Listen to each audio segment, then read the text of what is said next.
شہرین حیرت اور بے یقینی کی ایک گہری کیفیت میں ڈوبی ڈائس کے پیچھے کھڑے اس گریسفل شخص کو دیکھ رہی تھی جسے وہ چاہتے ہوئے بھی نظر انداز نہیں کر پا رہی تھی۔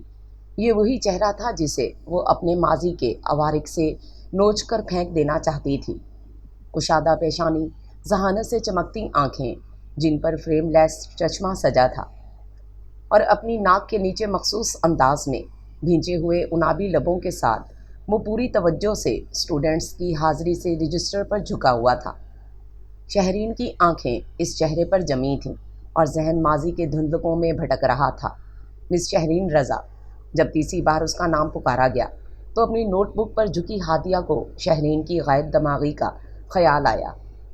اس نے اپنی کوہنی مار کر اسے جگایا تو شہرین، جو جاگتی آنکھوں کے باوجود خیالوں میں گم تھی، بے اختیار اپنی جگہ سے اچھل پڑی۔ اس کی اس حرکت پر کلاس میں ایک ہلکی سی سرگوشی ابھری۔ یہ کیا پاگل پن ہے شہرین؟ مانا کہ یہ موصوف کافی ہینڈسم اور ڈیشنگ ہے، مگر اپنے نام پر تم یس سر تو بولو، پھر بعد میں چاہے جی بھر کر گھور لینا۔ ہادیہ نے شہرین کو گمسم بیٹھا دیکھ کر دانت پیستے ہوئے سرگوشی میں کہا۔ شہرین نے پہلے ہادیہ کو دیکھا اور پھر سامنے کھڑے اس شخص پر نظر ڈالی جو اب حاضری سے فارغ ہو کر وائٹ بورڈ کی جانب متوجہ ہو چکا تھا۔ اف شہرین، خدا کے واسطے اپنی بدحواسی پر قابو رکھو۔ سر نوفل کافی سخت استاد ہیں، وہ لڑکیوں کا بھی لحاظ نہیں کرتے۔ ہادیہ نے اسے سمجھانے کی کوشش کی، مگر شہرین اس کی بات کہاں سن رہی تھی۔ وہ ابھی تک ایک ٹرانس کی کیفیت میں تھی اور اس کی نگاہیں نوفل حسن پر جمی تھیں جو اب پوری توجہ سے اسٹوڈنٹس کو لیکچر دے رہا تھا، جیسے شہرین کی موجودگی سے اسے کوئی فرق ہی نہ پڑتا ہو۔ یہ بے نیازی شہرین کے دل میں تیر کی طرح چبھی۔ اسے مزید وہاں بیٹھنا محال لگا اور وہ اپنی جگہ سے اٹھی، اپنا بیگ اٹھایا اور بنا اجازت لیے کلاس روم سے باہر نکل گئی۔ اس کے اس قدر عجیب برتاؤ پر پوری کلاس نے اسے انتہائی اچھیمبے سے جاتے دیکھا، جبکہ پل بھر کے لیے نوفل حسن کی نگاہیں بھی اس کے تعاقب میں گئیں، مگر اس نے فوراً اپنا سر جھٹک کر دوبارہ لیکچر دینے میں مصروفیت اختیار کر لی۔ کلاس سے باہر آ کر شہرین نے گہری گہری سانسیں لی۔ اس کا دل زور زور سے دھڑک رہا تھا۔ اف خدایا، یہ نوفل حسن یہاں کیسے، اور وہ بھی اس روپ میں؟ یہ کیسے ہو سکتا ہے؟ نوفل حسن یہاں استاد بن کر کیسے آ سکتا ہے؟ اس نے خود سے سوال کیا، مگر جواب میں ایک خوفناک خیال نے سر اٹھایا۔ کہیں وہ مجھ سے بدلہ لینے تو نہیں آیا؟ او مائی گاڈ، نہیں، اس کی اتنی جرت نہیں ہو سکتی کہ وہ مجھے یعنی شہرین رضا خان کو ہراساں کرنے کی کوشش کر سکے۔ خود سے بولتے ہوئے یکدم اس کی ازلی خودسری اور ترک مزاجی اونت کر آئی۔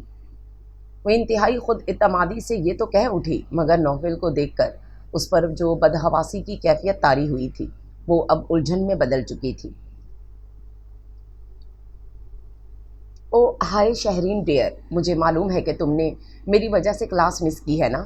اچانک نہ جانے کہاں سے جہانگیر نمودار ہوا تو شہرین نے اسے شدید بیزاری سے دیکھا۔ جہانگیر، تم اپنے بارے میں اتنے خوش فہم کیوں ہو؟ اکنامکس ڈپارٹمنٹ کے جہانگیر کو اس پل دیکھ کر نہ جانے کیوں وہ انتہائی بدمزہ ہو گئی، وگرنہ آج کل ان دونوں کے درمیان بہت اچھی دوستی چل رہی تھی جس کے چرچے کیمپس میں دور دور تک پھیلے ہوئے تھے۔ نوفل کی یہاں موجودگی نے اسے اندر سے بے تحاشا بے چین کر دیا تھا، مگر وہ یہ بات ماننا نہیں چاہتی تھی کہ نوفل نے اسے ازحد پریشان کر دیا تھا۔ اینی پرابلم ہنی، تم کچھ اپسیٹ لگ رہی ہو؟ جہانگیر کے اس جملے نے اسے مزید مشتعل کر دیا۔ میں کیوں اپسیٹ ہونے لگی؟ تم جانتے نہیں ہو مجھے؟ آئی ایم شہرین رضا، اس شہر کے کامیاب بزنس مین رضا احمد خان کی بیٹی، جس کے 2 گھڑی ساتھ کے لیے تم جیسے کتنے مرے جاتے ہیں، سمجھے؟ وہ نہ جانے کیا اول فول بول کر وہاں سے چلی گئی، جبکہ جہانگیر ہکا بکا وہیں کھڑا اس کی بدلتی کیفیت پر غور کرتا رہ گیا۔ گھر آ کر شہرین اور زیادہ بے چین ہو گئی۔ اس نے اپنے کمرے کی تمام چیزیں الٹ پلٹ کر ڈالی۔ کیا سمجھتا ہے وہ خود کو نوفل حسن؟ مجھے ہرا دے گا؟ نہیں، ہرگز نہیں، ایسا کبھی نہیں ہوگا۔ میں اسے ایسا مزہ چکھاؤں گی کہ ساری زندگی یاد کرے گا۔ شہرین 1 ہفتے سے یونیورسٹی نہیں گئی تھی۔ وہ اپنے بھائی کے بیٹے کی ولادت کی وجہ سے اسلام آباد گئی ہوئی تھی، جو اپنی جاب کی وجہ سے اپنی بیوی کی ہمراہ وہاں مقیم تھا۔ اسے اپنے والد کے بزنس سے کوئی لگاؤ نہیں تھا، لہٰذا CSS کا امتحان پاس کر کے وہ کسٹم آفیسر کے طور پر اپنے فرائض انجام دے رہا تھا۔ ہادیہ نے فون پر اسے یونیورسٹی میں نوفل کی آمد کا تذکرہ کیا تھا، مگر اس نے دھیان سے نہیں سنا تھا۔ جو اب سر عنایت اللہ کی جگہ لیکچرار بن کر آیا تھا۔ سر عنایت اللہ اپنی ناسازی طبع کی بنا پر پڑھانے سے قاصر تھے، لہٰذا ان کی جگہ نوفل حسن کو تعینات کیا گیا تھا۔ آج شہرین نے جب نوفل حسن کو اپنے سامنے دیکھا تو وہ بھونچکا سی رہ گئی۔ وہ گزری باتیں یاد نہیں کرنا چاہتی تھی، مگر خیالات پر بھی بھلا کس کا زور چلا ہے۔ نوفل حسن کا خیال بار بار اس کے دماغ میں آ کر اسے پریشان کر رہا تھا۔ 4 سال پرانی بھولی بسری یادیں اس پل ایک کہکا لگا کر چھپاک سے کسی آسیب کی طرح اس کے آگے پیچھے ناچنے لگی تھیں۔ شہرین تھک کر کاؤچ پر ڈھہ گئی۔ یادوں کے سامنے اس نے گھٹنے ٹیک دیے تھے۔ اس کا ذہن 4 سال پیچھے چلا گیا، جب وہ انٹر میں اچھے نمبروں سے پاس ہو کر بڑے جوش و خروش سے اپنی خالہ زاد بہن لیلا کی شادی میں لاہور گئی تھی۔ شہرین کی خوبصورتی اور ذہانت پورے خاندان میں مشہور تھی، اور اسے اپنی ان خوبیوں کا احساس بھی تھا۔ رہی صحیح کسر اس کے والد رضا احمد خان نے اسے خود پسند اور خود سر بنا کر پوری کر دی تھی۔ شہرین ہمیشہ ہی صنف مخالف کی توجہ کا مرکز رہی۔ لڑکے اس سے دوستی کے خواہاں رہتے اور شہرین ان لوگوں کو اپنے پیچھے آہیں بھرتے دیکھ کر فخر و انبساط میں مبتلا ہو جاتی۔ لیلا کی شادی میں بھی بہت سے ایسے لڑکے تھے جو شہرین کے گرد پروانے کی مانند منڈلا رہے تھے، مگر نوفل حسن ان سب سے الگ، منفرد اور خاص تھا۔ وہ شہرین کے پیچھے آنا تو دور، اس پر ایک نگاہ بھی نہیں ڈال رہا تھا، اور یہی بات شہرین کی نسوانیت پر کوڑا بن کر لگ رہی تھی۔ نوفل حسن کی بے نیازی اور اس کا مغرورانہ انداز شہرین کو بہت زیادہ کھل رہا تھا، جبکہ اس کی کزن عاتقہ کے رویے نے اسے اور بھی مشتعل کر دیا تھا۔ عاتقہ اس کے ماموں ذات تھی اور ان دونوں میں کبھی نہیں بنی تھی۔ عاتقہ میں بھی شہرین کی طرح خوبصورت اور دلکش تھی، اور دونوں میں ہمیشہ ہی مقابلے کی فضا قائم رہتی تھی۔ نوفل حسن نے 2-3 بار عاتقہ سے بات کیا کر لی تو عاتقہ نے شہرین پر یوں ظاہر کیا جیسے اس نے نوفل حسن کو جیت ہی لیا ہو۔ نوفل حسن جو لیلا کے ہونے والے شوہر عاشر کا بہت قریبی دوست تھا، عاتقہ اور شہرین کے درمیان ایک چیلنج بن گیا، اور اس چیلنج کو شہرین نے جیت لیا۔ شہرین نے اپنی معصوم اداؤں کا جال نوفل حسن پر پھینکا، جس میں وہ پھنس گیا۔ لیلا اور عاشر کی شادی کی تقریب تو اختتام پذیر ہو گئی، مگر شہرین اور نوفل کی پریم کہانی شروع ہو گئی۔ شہرین صرف نوفل کی خاطر لاہور میں 2 ماہ رکی، برحال ایک نہ ایک دن اسے کراچی تو جانا ہی تھا۔ جانے سے ایک دن پہلے عاشر اور لیلا نے اپنی تمام کزنز کو ڈنر پر انوائٹ کیا تھا۔ شالیمار باغ کی سیر کے بعد ان سب کا پروگرام 5 اسٹار ہوٹل میں ڈنر کرنے کا تھا، جبکہ شالیمار باغ کی ایک جانب چہل قدمی کرتے ہوئے نوفل حسن نے اسے پرپوز کر ڈالا تھا۔ مگر نوفل، اتنی جلدی شادی میں کیسے کر سکتی ہوں؟ اور ویسے بھی میرے گھر والے بالکل راضی نہیں ہوں گے، مجھے اپنی تعلیم مکمل کرنی ہے۔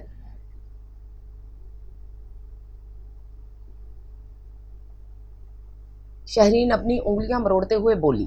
نہ جانے کیوں اس پل اس میں اتنی بھی ہمت نہیں ہوئی کہ وہ نوفل حسن کی بات پر کہکا لگا کر کہے کہ تم پاگل تو نہیں ہوگے ہو نوفل، محض 4 دن کے ساتھ کو تم محبت سمجھ بیٹھے۔ مگر اس کی بات پر نوفل حسن نے کہکا لگایا، میں یہ کب کہہ رہا ہوں کہ ہم ابھی شادی کر لیں گے؟ بس میری اماں تمہاری انگلی میں میرے نام کی انگوٹھی پہنا دیں گی اور بس۔ اچانک تالیوں کی آواز پر دونوں نے پیچھے مڑ کر دیکھا تو عاتقہ کھڑے مسکراتے ہوئے تالیاں بجا رہی تھی۔